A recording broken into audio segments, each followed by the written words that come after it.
19 February 2022, The Hindu editorial, Wrong solution, गलत हल. India must address urban-rural disparities and not use reservation as a panacea. Bharat को solution निकालने की कोशिश करनी चाहिए. अर्बन और रूरल, ग्रामीण और शहरों के बीच में जो फ़र्क है उसके लिए, यानी उनको संबोधित करना चाहिए. मस्ट एड्रेस यानी संबोधित करना चाहिए, यानी कि उस हल निकालना चाहिए. और रिजर्वेशन को एक ऐसे हल के रूप में यूज़ नहीं करना चाहिए कि जो हर बीमारी का दवा के रूप में. रिजर्वेशन को हर बीमारी की दवा नहीं है. The issue of reserving private sector jobs for people domiciled within the same state may face its first judicial test soon. Private sector के जॉब्स में को रिजर्व करने का जो मामला है, उन लोगों के लिए जो कि उसी स्टेट में डोमिसाइल्ड हैं, उसी स्टेट में रहते हैं, उनके लिए प्राइवेट सेक्टर के जॉब्स कैसे रिजर्व किए जाएं, ये जो मामला है,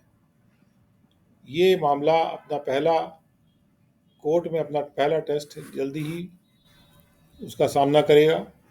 The Supreme Court has asked the Punjab and Haryana High Court to decide within 4 weeks the validity of the Haryana law mandating 75% reservation for local candidates in private sector jobs that pay up to rupees 30,000 a month. Supreme court ने पंजाब और Haryana high court से कहा है कि 4 हफ्तों में ये decide करे कि हरियाणा ने जो लॉ बनाई है, जिसमें कि उन्होंने ये मैंडेट कर दिया है, यानी ज़रूरी कर दिया है कि 75% रिजर्वेशन स्थानीय कैंडिडेट्स का होना चाहिए प्राइवेट सेक्टर के नौकरियों में. जो नौकरियां 30,000 रुपये एक महीने में पे करती हैं, उसकी वैधता को तय करने के लिए सुप्रीम कोर्ट ने कह दिया है. Even though the apex court set aside an interim stay order granted by the High Court, it was only doing so because the stay was granted without assigning reasons. भले ही उच्चतम न्यायालय ने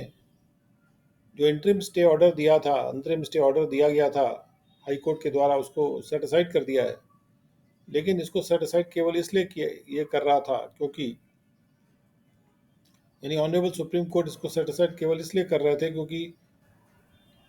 जो stay grant किया गया था high court के द्वारा, वो बिना कोई कारण बताए दिया गया था. It is a settled principle that legislation cannot be stayed unless there is a preliminary finding that it is unconstitutional or suffers from any glaring illegality. ये सेटल्ड प्रिंसिपल है कि कोई भी लॉ को स्टे नहीं किया जा सकता, यानी उसके ऑपरेशन को रोक के नहीं रखा जा सकता जब तक कि ऐसा ना हो कि कोई फाइंडिंग आए कि ये असंवैधानिक है या इसमें कोई बहुत चमकती हुई इलीगैलिटी है.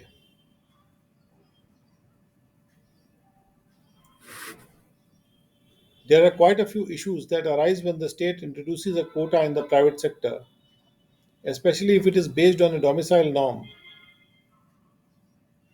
काफ़ी सारे इश्यूज अराइज हो जाते हैं जब कोई भी राज्य प्राइवेट सेक्टर के लिए कोटा इंट्रोड्यूस करता है, ख़ास तौर पे अगर वो डोमिसाइल के नियम पे आधारित होता है. Andhra Pradesh and Jharkhand have also introduced such laws, while the ruling DMK in Tamil Nadu had promised 75% reservation in its election manifesto for last year's assembly polls. Andhra Pradesh और झारखंड ने भी इस तरह के कानून इंट्रोड्यूस किए हैं, जबकि जो रूल कर रही है डीएमके का तमिलनाडु में, उन्होंने भी ये प्रॉमिस किया था कि 75% आरक्षण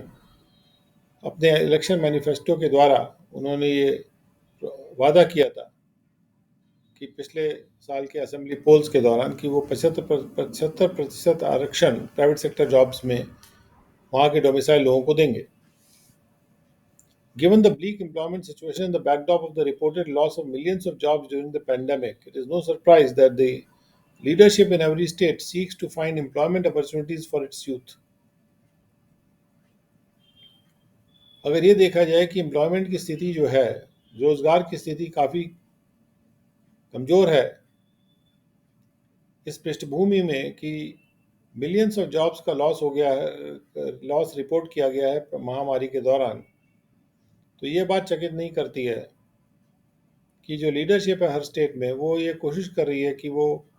रोज़गार के मौके ढूंढे अपने यूथ के लिए, यानी यंग लोगों के लिए, युवा लोगों के लिए.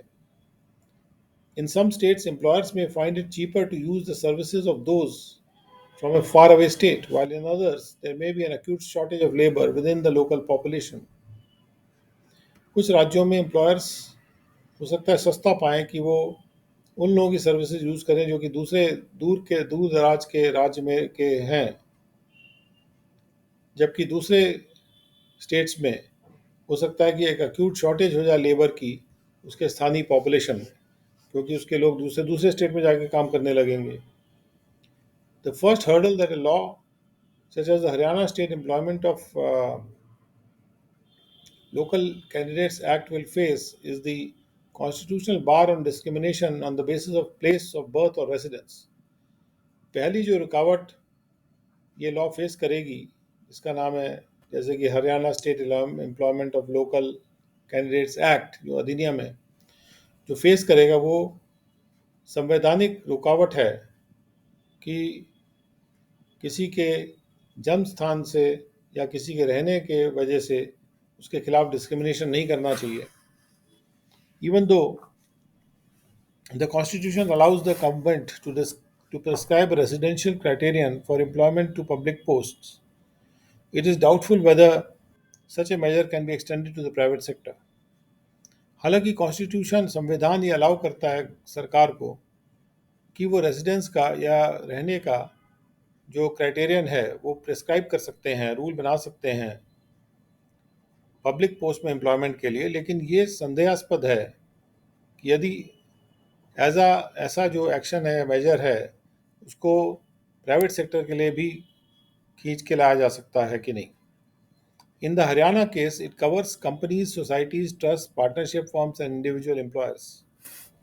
हरियाणा के केस में जो ये एक्ट आया अधिनियम, ये company, society, trust, partnership forms और इंडिविजुअल एम्प्लॉयर्स को कवर कर रहा है. The industry may feel aggrieved that the residential requirement may adversely affect the hiring of talent from outside Haryana. हो सकता है इंडस्ट्री इस बात से की शिकायत महसूस करे कि रेजिडेंशियल रिक्वायरमेंट जो है ये उल्टा असर करेगा हरियाणा से बाहर के टैलेंट को हायर करने में.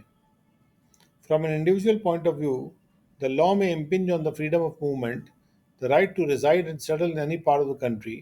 and the right to carry on any occupation. अगर एक वैयक्तिक स्तर से देखा जाए इसको, एक वैयक्तिक दृष्टिकोण से देखा जाए, तो ये लॉ जो है मूवमेंट के फ्रीडम पे असर कर सकता है, उसको दबा सकता है,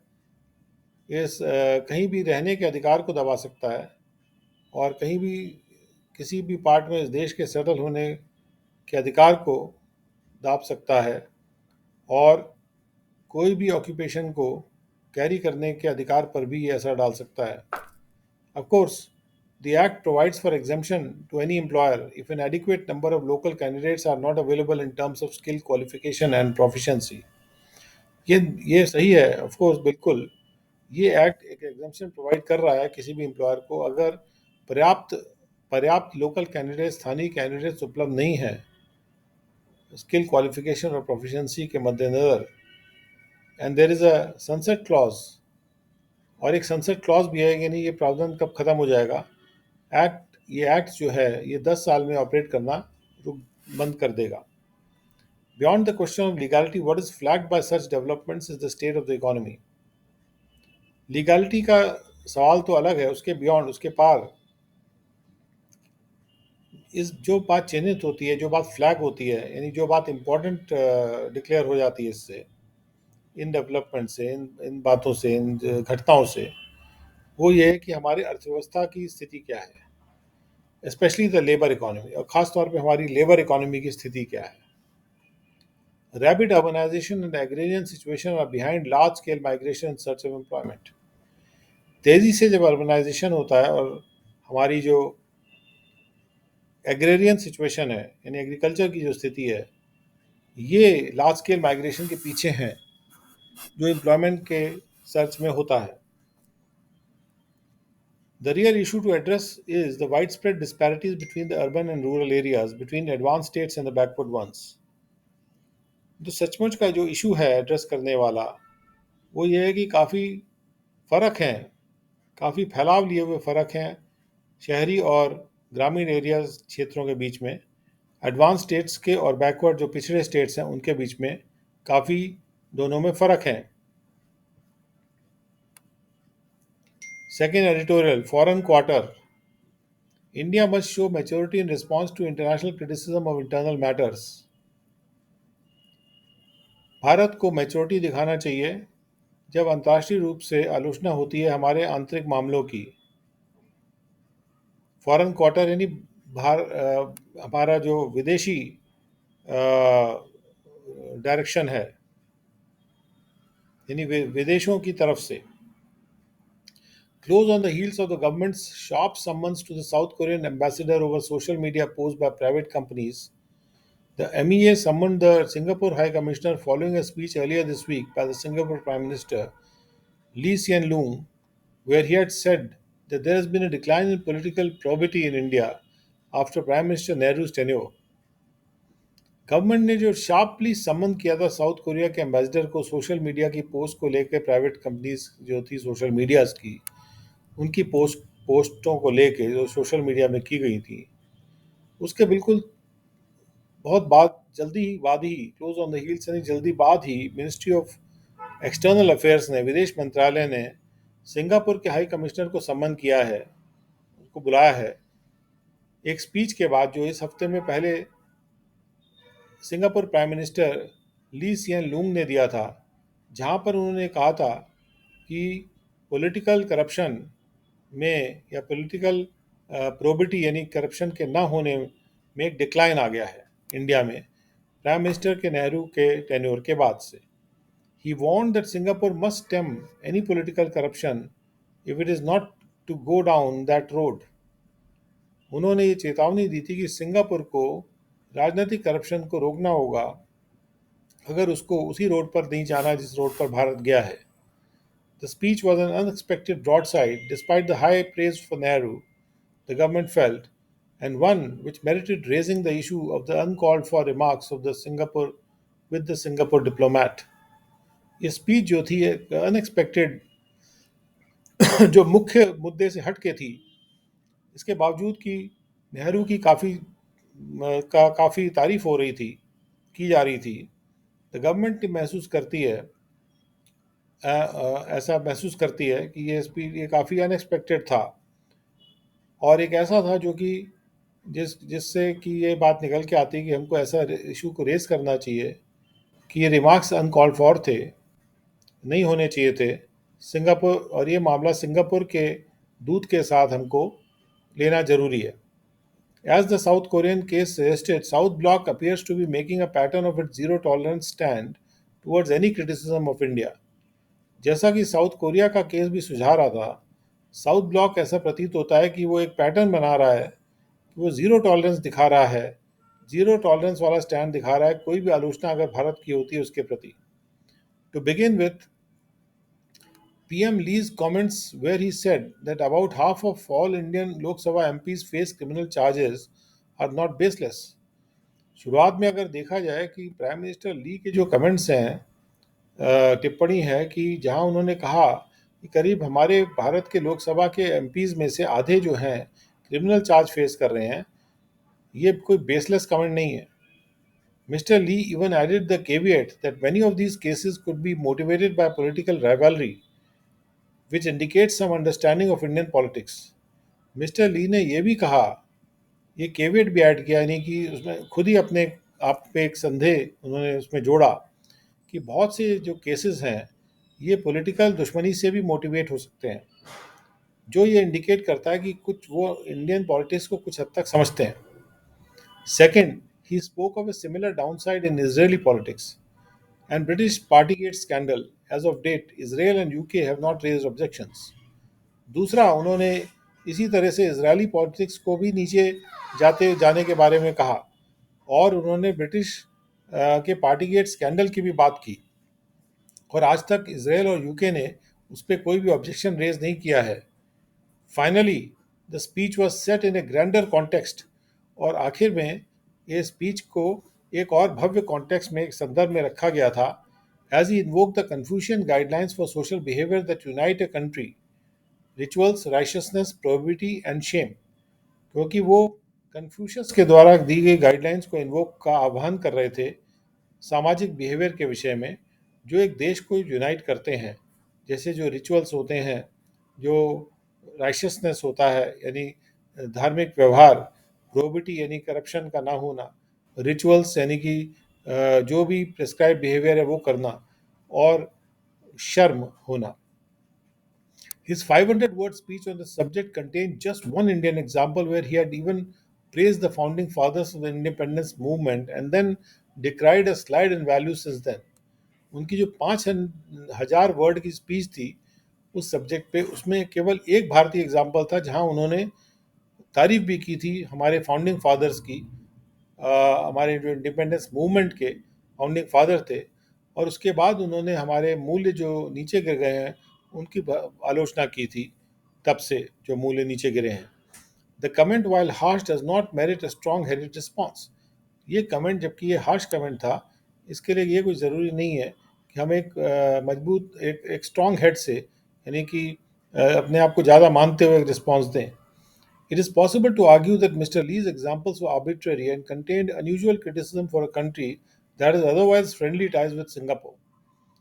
यह आर्ग्यू करना संभव है कि मिस्टर ली ने जो उदाहरण दिए हैं ये कारण से सपोर्टेड नहीं है, और इसमें ऐसा आलोचना है जो कि अनयूजुअल है, आमतौर पे नहीं होनी चाहिए किसी ऐसे देश के लिए जो वैसे तो फ्रेंडली टाइज रखता है सिंगापुर से। Given that the issue at hand was a breach of privilege matter in the Singaporean parliament, where an opposition member had been found guilty of lying in the House, the India mention was certainly not required. अगर ये देखा जाए कि मामले जो सामने था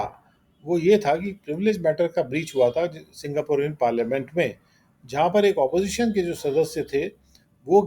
गलती पे पाए गए थे कि उन्होंने हाउस में झूठ बोला था, तो इंडिया को वहाँ पर मेंशन करना वो निश्चित रूप से ज़रूरी नहीं था। It is even possible to argue that Singapore's very controlled version of democracy cannot be compared to India's more vibrant democratic traditions. ये भी बहस की जा सकती है कि सिंगापुर की जो डेमोक्रेसी है वो तो बड़ा कंट्रोल्ड वर्जन है, वो तो खुली डेमोक्रेसी नहीं है, और उसको आप इंडिया के और भी ज़्यादा ज्वलंत वाइब्रेंट यानी जीवंत डेमोक्रेसी के साथ, डेमोक्रेटिक जो परंपरा है उसके साथ कंपेयर नहीं कर सकते हैं। However, the strong reaction New Delhi displayed evinces an insecurity about just these traditions. लेकिन बहरहाल जो स्ट्रॉन्ग रिएक्शन न्यू दिल्ली ने दिखाया है वो डिस्प्ले किया है, वो एक असुरक्षा को की भावना को दिखाता है इन परंपराओं के विषय में। The fact that it comes on the back of a series of other summons, remarks, and statements reacting to other governments for speaking about India's internal matters adds to this impression, especially given that the Modi government frequently comments on the internal issues of its own neighbors. ये तथ्य कि ये जो मामला आया है, ये एक सीरीज ऑफ जो दूसरे संबंध भेजे गए हैं या जो स्टेटमेंट्स दिए गए हैं दूसरे गवर्नमेंट्स पर रिएक्ट करते हुए, या जो रिमार्क किए गए हैं कि उन्होंने भारत के इंटरनल मैटर पे बोला था, ये इस इम्प्रेशन पे और जो जोड़ देता है कि ख़ास तौर पे अगर देखा जाए कि इस इम्प्रेशन में कि मोदी गवर्नमेंट स्ट्रांग हेडेड हो रही है, कि जो अगर ये देखा जाए कि मोदी गवर्नमेंट बार बार जो है वो कमेंट करती है अपने खुद के नेबर्स के इंटरनल इश्यूज पे। While this event is unlikely to cause more than a ripple across the broader historical historically deep bilateral relationship with Singapore, the government must avoid an international reputation that lends itself to the Shakespearean line that it does protest too much. जबकि ये event जो है ऐसा नहीं सम likely है कि इससे कोई बहुत ज़्यादा वेव आ जाएगी बॉर्डर हमारा जो हिस्टोरिकली हमारी जो ब्रॉड तरह से हम देखा जाए गहरी जो बायलैटरल आपसी रिलेशनशिप है सिंगापुर के साथ उसमें कोई रिपल से ज़्यादा आ सकता है इसमें ऐसा नहीं लगता है तो एक हल्की सी एक लहर सी आ सकती है बस ज़्यादा से ज़्यादा तो गवर्नमेंट लेकिन फिर भी गवर्नमेंट को ये कोशिश करना चाहिए कि उसको एक ऐसी अंतर्राष्ट्रीय रेपुटेशन अवॉइड करनी चाहिए जो कि जिससे कि ये शेक्सपियर की लाइन जो है निकल के आती है कि गवर्नमेंट जो है कुछ ज़्यादा ही बहुत ज़्यादा प्रोटेस्ट करती है ये गवर्नमेंट बहुत ज़्यादा प्रोटेस्ट करती है